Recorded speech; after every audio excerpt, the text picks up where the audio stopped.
IPL 2026 is here, and we're going to see if your favorite player is washed. I took the top 5 active run scorers and wicket takers in this year's IPL, and I judged them based on past form, vibes, and just what I know about them in general. Let's get started with Virat Kohli, the most prolific run scorer in the IPL with 8,730 runs in 260 innings as of March 29th, 2026. Yes, he played a great knock the other day, but is it enough to say that he isn't washed? Well, let's look at his stats. He averages a touch below 40 and strikes at 133, and he has 72 50-plus scores, the most out of any player.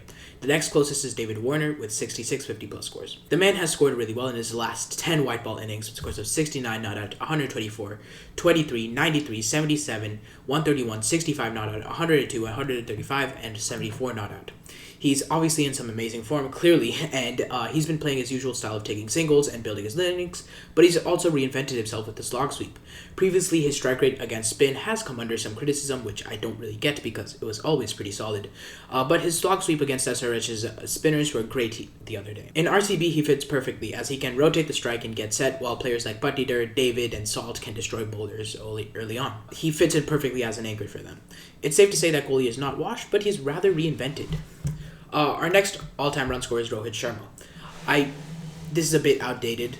This was before the MI-KKR match, but my point still stands, so I'm just going to continue on. His stats are solid-ish. As of March 28th, 2026, he played 267 innings in the IPL, scoring 7,046 runs at an average of 29.7 and a strike rate of 132.1.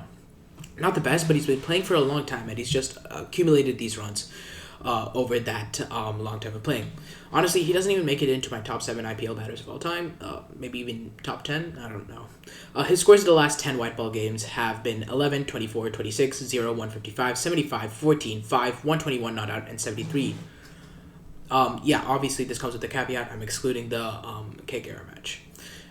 He's not in great form, clearly. The first 3 innings happened in January of this year, and his good scores happened almost 4 months ago against a weaker bowling lineup as well. However, Rohit has worked out a lot in the last month, and he's lost a lot of weight, clearly. Do I think this will help him? Yeah, I think it will help him. And here's why. Rohit getting fit is clear that he wants to play the 2027 ODI World Cup, and Gambhir and Nagarkar are definitely going to look at IPL in ODI selection, and they're not going to select someone like Alkeem Nabi, who did well in List A cricket for an ODI World Cup, if he doesn't get a game in the IPL. If Rohit does want a spot in the ODI World Cup, he clearly has to do good in the IPL. So, is he washed? Yeah, it kind of might seem like it, but I'm putting him a tier out above that. He's definitely out of his prime, but he's not completely washed. He can strike well in this World Cup, and with Quinton on the other end, it shouldn't be too hard. Or even Rickleton. Rickleton's a very great player of spin. I watched him today, great against Narayan. He might also be given the privilege of being the impact player, so he can save energy while fielding and make more of an impact with the bat. This is after his innings, so I still agree with my judgment on him. MS Dhoni's the next highest run scorer, and it's safe to say that he's washed. The guy barely comes in anymore, and it's hard to deny that he kind of sucks. Again, mainly because he barely comes in and doesn't even score. He's also injured right now, so I doubt he's even going to score 100 runs in this tournament. His last 9 matches have been scores of 16, 17 not out, 12, 11, 6, 4, 26 not out, 1, and 27. He's had bad strike rates in the last couple of games, but his 20s came at strike rates of 200 plus, which is enough for CSK to do well, honestly. If he could just hit a couple more sixes and honestly come in around the 13th over to get set, he can make a far bigger impact. And the way CSK's batting lineup is looking, especially after today's match, that's very possible. In the last 6 seasons, he scored 1,007 runs, averaging 27.2, while striking at 135.7. It's not too bad, but these are stats similar to some of those faceless youngsters like Raghuvanshi or Bodoni. Not fit for a finisher of his caliber, even if he does end up keeping. Overall, he can just improve his strike rate or come in earlier, and these stats would definitely be better. I doubt he's going to do that in this edition of the IPL though. KL Rahul is the 4th player on this list, and I actually made a video about him 2 years ago. I don't think he's absolutely finished. He averages 46.2 and strikes at 136 in the IPL with 45 50-plus scores in 136 innings. He scored 5,222 runs as well. He's actually a great player, but his recent form hasn't been all that great. In his last 5 white ball games, he scored 1, 112 not out, 29 not out, 25, and 35. Some of those were also in Vijay Hazare, so he probably should have scored a lot more there, considering he is a well-established international player. His test form has been pretty good though. He had an excellent IPL 2025, scoring 539 runs in 13 innings, averaging 54 and striking at 150, with a high score of 112. His 2024 IPL for LSG was also pretty good, where he scored 5 for 20 runs at a strike rate of 136. And obviously, we can't ignore his prime from IPL 2018 to 2022, where he touched around 600 in every season. So, is he washed? No, I think he just gets stuck a lot. However, DC has someone like Aksar who can play at the other end and always keep the runs flowing, while Rahul continues to get set. Unfortunately, it can't always be like this because Delhi has to play Nisanka, as Duckett decided to skip the IPL. If Porel can get to a good start, I believe that KL has another great IPL season and can get DC to the playoffs. Rahane is the final batter, and seeing the show he puts on in the power play, I think it's safe to say that he's not finished. I'm putting him a tier above Rohit Sharma, and here's why. In the power play, at least in IPL 2025, the guy was striking at around 188. That's just pretty good, especially for a man of his age. And today, both he and Finn Allen put on a show at Wankhede. I think he's super valuable just because of his power play ability. Outside of the power play, though, there's not much there for him. However, KKR is a really good team with a really solid-ish middle order with Seifert, Rinku, and Raghuvanshi, all of whom can guide through the spin, while Rahane takes singles and waits for the death. He's really at his best against pace, and we saw that today, or yesterday, with KKR, and they primarily want to rotate the strike to Finn Allen against spin. I wouldn't say that he's as washed as someone like Dhoni or Rohit, but he's just not as reinvented as Kohli. Rahane's just not been that amazing of an IPL player throughout his career, so I wouldn't really say he's out of his prime either. I would say that he's going to be a good player, someone that you have to be careful around, but not someone you have to get rid of immediately. He's still containable. Now onto the bowlers, and we start with Yuzvendra Chahal. Chahal is the only bowler to have taken over 200 IPL wickets with 221 in 172 innings at a strike rate of 17.2 and an average of 23. His economy is also a touch under 8, which is pretty good.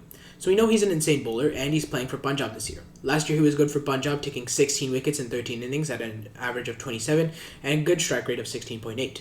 He did have that amazing 4 for 28 against KKR, which was actually just an amazing game, one of the better ones I've watched. His last couple of years in the IPL haven't been his best, taking 82 wickets in 59 innings at an economy of 8.6. He's really tried to improve his form, but it just hasn't worked. Something about Yuzvendra Chahal is that he needs a lot of variation, and he doesn't really have that capability.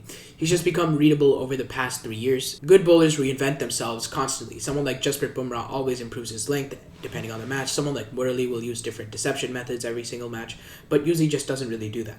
I don't think he will be as effective as in Rajasthan. He had someone like Ashwin who complemented him well, but he's definitely capable of doing better, and he's definitely still a capable bowler, so I think he can be good. He doesn't really have another off-spinner on the other end. I guess he has Harpreet Brar, but Harpreet Brar's not that great compared to Ravi Ashwin, one of the better T20 spinners in India. So I don't think he's washed, but he's definitely getting there. Moving on, our next bowler is Bhuvaneshwar Kumar. He had an okay showing against the Sunrisers in Bengaluru and had an okay domestic season. He's gone 1 for 31, 0 for 3, 1 for 19, 3 for 23, 0 for 30, 1 for 42, 1 for 14, 2 for 23, 2 for 38, and 1 for 17. Not too bad, honestly. His last 5 IPL seasons haven't been great, taking 62 wickets in 69 innings at an average of 34.8. His 2024 season was absolutely terrible, but even without that, it's slightly below average. But in 2025, he had somewhat of a comeback, probably thanks to Hazelwood being on the other end.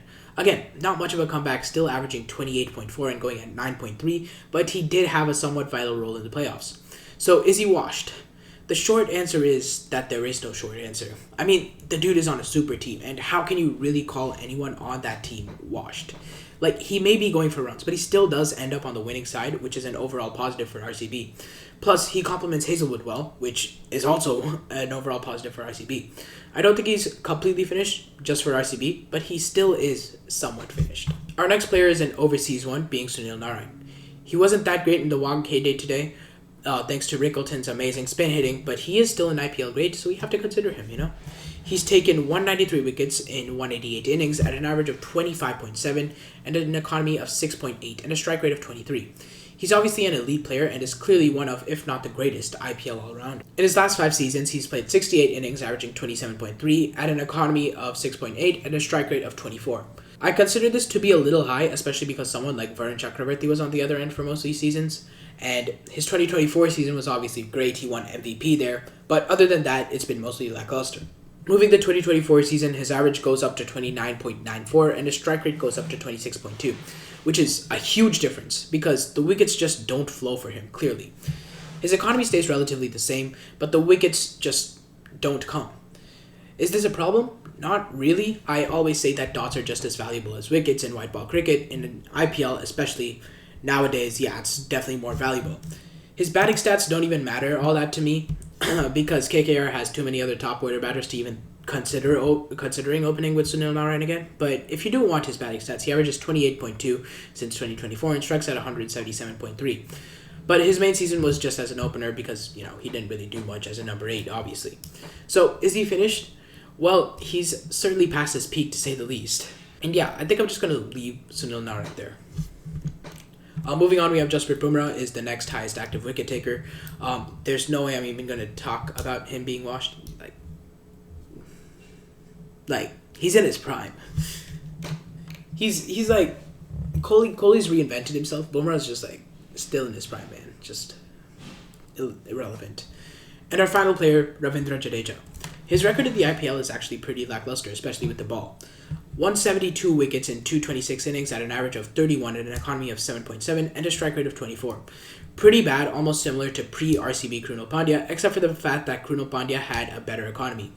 I'm also going to go start considering Jadeja's batting stats because I don't think it's fair if I don't consider it. With the bat, he averages 28, scoring 3,260 runs in 198 innings at a strike rate of 131. In the last 6 seasons, though, he's been quite useful with the bat, scoring 1,068 runs in 59 innings at an average of 34.5 and a strike rate of 162. With the ball, he's done a lot worse in the last 6 years, taking 62 and 90, or 64 now, I guess, after today's match. 64 and 94 matches at an average of 33 and a strike rate of 25.2. His economy rate is slightly higher at 7.8, but that really doesn't save this. His bowling is just really, really, really bad, despite today's game. But I really can't think of someone else who is really good in CSK that really helped him out, other than Deekshana in 2023 and Noor in 2025. So I guess that kind of explains it. But even then, 2025 was still one of his worst seasons. So it's clear that his bowling is the key and his batting is only good when he bats down at 7. It's just not good. But that's kind of because Jadeja was never a T20 player. So is he really finished in IPL? Good question. I'm not the one to answer that. I mean, I guess he did have 2 for 18 yesterday. I wrote this before that. But yeah, my point still stands. Is he really a T20 player? And is he really finished if he can't play T20s? Here's my opinion. I think he's kind of finished, but obviously he does have the chance to go well for Rajasthan in this season. I already said it's he did well in Rajasthan today, but he does have another. He still might be able to, I'm not sure about him. Anything can happen. Like I said, Digvish Shetty can score 100 in the final and win the trophy for LSG. So, yeah, I'm going to keep saying that until IPL is over and LSG gets eliminated, I guess. And that's it. Tell me which one pissed you off the most in the comments, and I'll see you. Bye.